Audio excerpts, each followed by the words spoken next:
Hello fellow musician, today we'll examine a chord that sounds dramatic and adds a lot of richness to music. That is the awesome diminished 7th chord. So the diminished 7th chord is a unique and beautiful sounding chord with a wide range of uses across many genres, ranging from gospel to jazz, from classical to R&B. It has multiple applications, but today we'll focus on one of its most powerful roles, which is its close relationship with the dominant 7th chord. This makes it an incredible passing or connecting chord. So in this video, I'll explain to you firstly the structure of the diminished 7th chord. Secondly, I'll give a quick review of the dominant 7th chord as well as its structure. Thirdly, I'll show you the relationship between the two types of chords. And finally, I'll give you examples using real progressions. So that's all we'll be taking a look at today, and let's get right to this. So let's take a look at the diminished 7th chord structure. This type of chord is built by stacks of minor thirds on top of each other and is symmetrical in structure. This means that the shape repeats itself in every 3 semitones. This symmetry also allows one diminished 7th chord to represent multiple chords depending on how it is used. So for example, the C diminished 7th chord is the same as the E flat diminished 7th chord, same as the G flat diminished 7th chord, as well as the A diminished 7th chord. And the reason is because all these chords share the same notes. Alright, so let's look at this practically. Right here is the C diminished 7th chord. All of these notes are a minor third apart. So we have a minor third, minor third, minor third, and this forms the entire diminished 7th chord. If you go up a minor third again, you're back to C. So that means that's all, right? Okay, so this makes it symmetrical because if you invert this, you are going to have the same set of notes. If you invert it again, same set of notes. Another inversion gives you the same set of notes, okay? That is why it's symmetrical. So it means that if you're playing the C diminished 7th, is the same as playing the E flat diminished 7th, is the same as playing the A diminished 7th, and it's the same as playing the F sharp diminished 7th. And the reason is because they all share the same notes. Okay, so let's take a look at the dominant 7th chord structure. Okay, a dominant 7th is made up of a major triad, which consists of a root, a major third from the roots, and a perfect fifth from the roots, and a minor 7th added on top of all of that. So an example of a dominant 7th will be the G dominant 7th, which has the notes G, B, D, and F. Right, so let's take the F out. Without the F, we have a basic G major triad. Now to make this G major triad a dominant chord, we just add a 7th, which is minor, a minor 7th above it. And a minor 7th is always a tone below the root notes. So on the octave, this is the root notes of our chord G. So we go a tone below, which is F. And when we do that, we have our dominant 7th chord. So let's also look at the dominant 7th chord of C. That will be, which is the major triad of C, C, E, G, the roots 3rd and 5th, perfect 5th and major 3rd.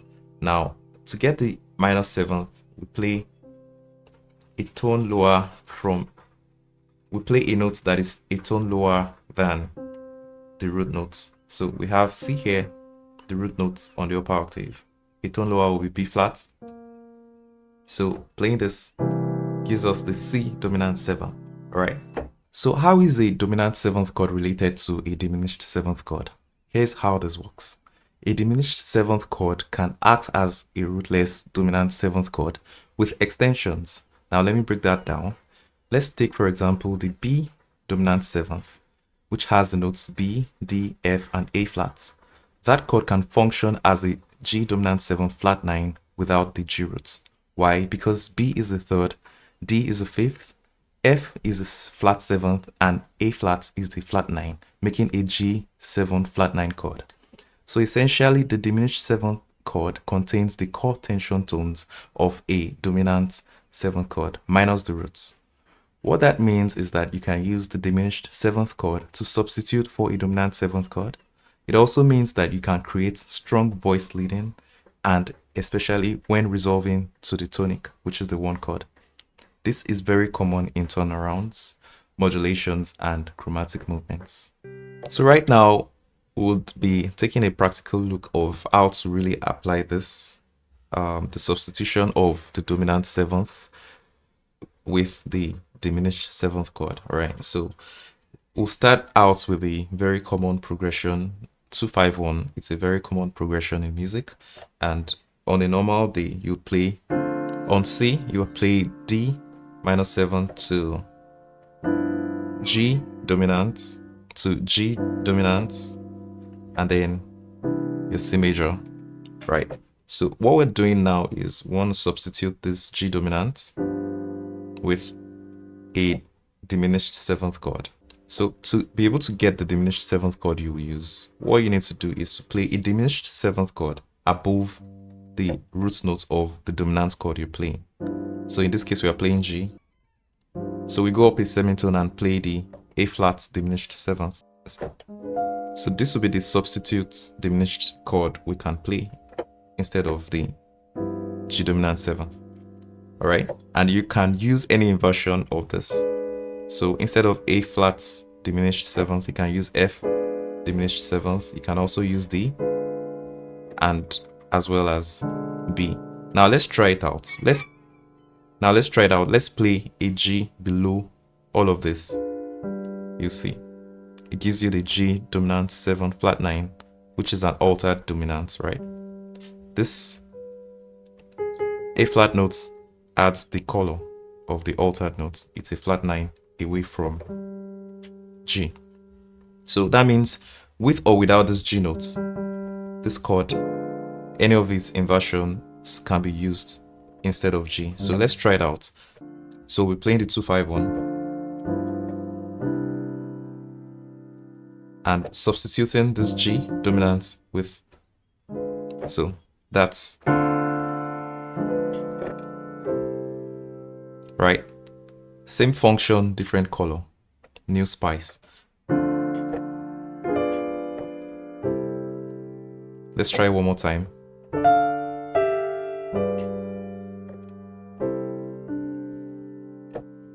All right, so now let's use a song, and we'll be using the song You Are Alpha and Omega, the chorus part, which goes, we give you all the glory, we worship you, our Lord, you are worthy to be praised.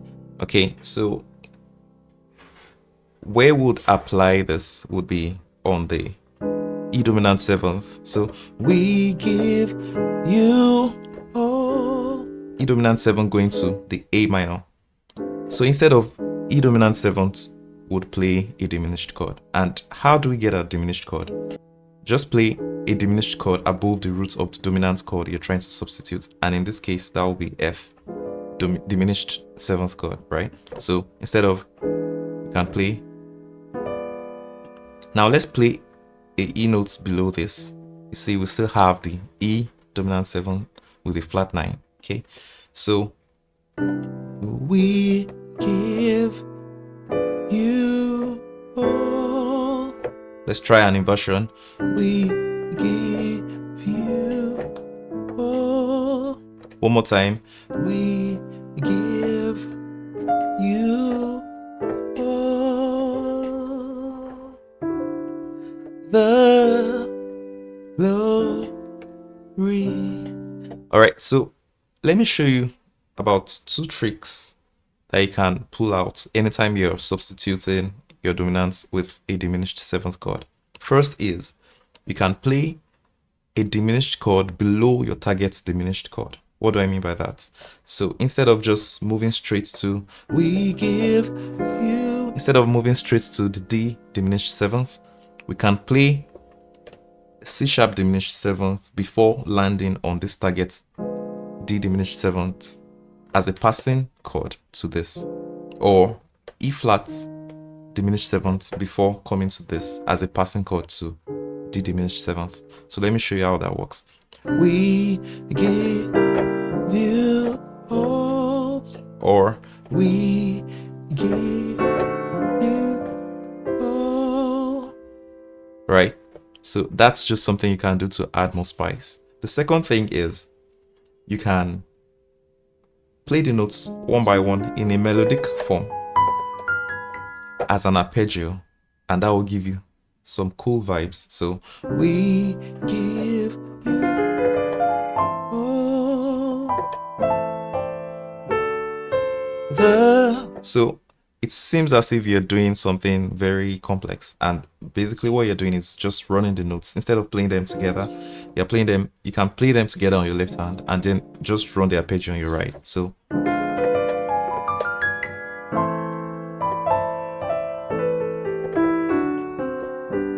right, okay. The last thing is you can play the inversions. We give you all, right?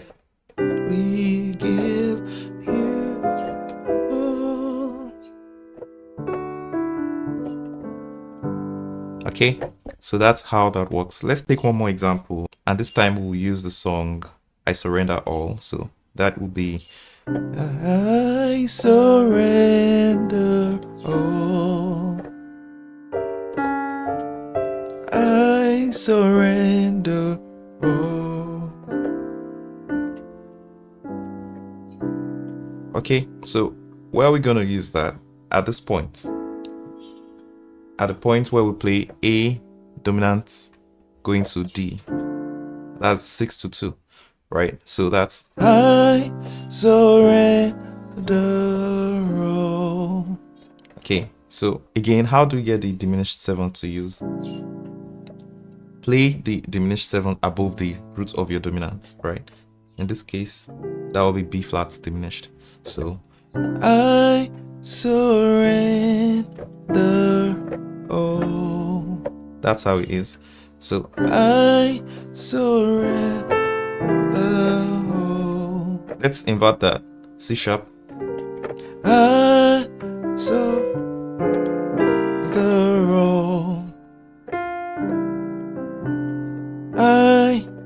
Let's do one more. Let's try this. I surrender all. Okay, so that's how that works. Now you notice I'm using basic voicings, roots voicings. This gets more interesting and more beautiful when you explore different voicings, open voicings, and probably drop twos. It makes it sound more professional. But even when you use the roots voicings or the basic voicings, they still sound very okay, right? So all I'm just saying is take it further. This is just basics. Explore how to, add more color to this by making them wider. For example, instead of doing this, you can do so this is the same as this, but in drop twos. So this makes it concise and just makes it more open instead of everything just direct like that. All right, so feel free to explore with this. Alright, so that brings us to the end of this video, and in summary, what we've seen today is that the diminished 7th chords are symmetrical and built from stacked minor thirds. Also, they can be seen as rootless dominant 7th flat 9 chords, and their unique function makes them perfect for passing chords and tension building in your progressions. So feel free to use them as substitutes to your dominant 7th chords, and also to add more color and movement in your progressions.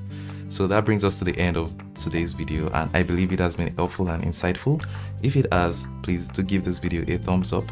Also, your subscription helps make this video reach other people who are going to need them. So please subscribe. I'll appreciate that a lot. So thank you guys again for watching, and I'll see you next week, even as I bring you other interesting lessons on piano and music generally. Thanks for watching, and bye for now.